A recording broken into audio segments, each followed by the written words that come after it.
I remember the moment I said yes to God when He called me in the full-time ministry.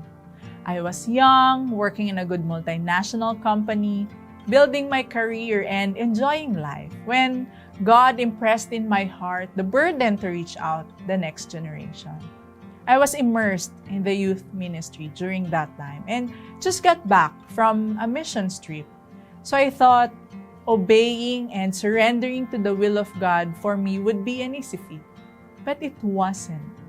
I struggled and wrestled with God, doubted multiple times if this is where God was really bringing me.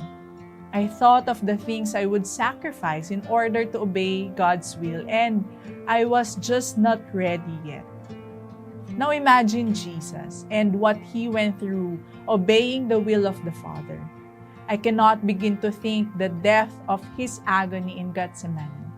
In Matthew 14 verses 34 to 36, Jesus, greatly distressed and troubled, said, "My soul is very sorrowful, even to death. Remain here and watch." And going a little farther, He fell on the ground and prayed that if it were possible, the hour might pass from Him.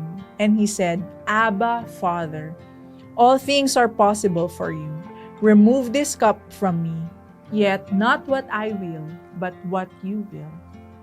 In this moment, Jesus recognizes two crucial realities. First, that God can do anything He wants to do because He is God and He is sovereign. And second, that His life must be governed by God's will and not His own.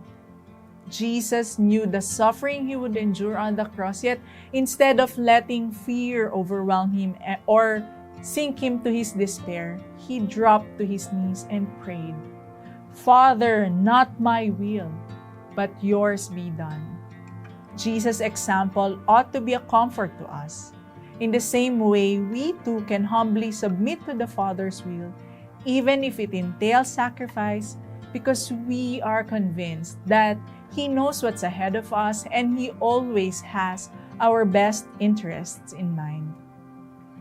God's will is never always easy, but it is always for our good. Whenever we obey God's will, we acknowledge His sovereignty and authority over our lives. Looking back at that moment, I answered God's call.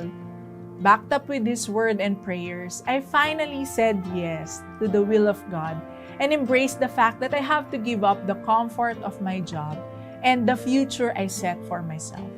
I wasn't sure what will happen next, but I held on to the truth that the will of God is always good, pleasing, and perfect.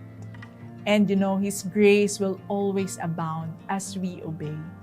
So today I pray that you will humbly surrender to the will of our Father in your life.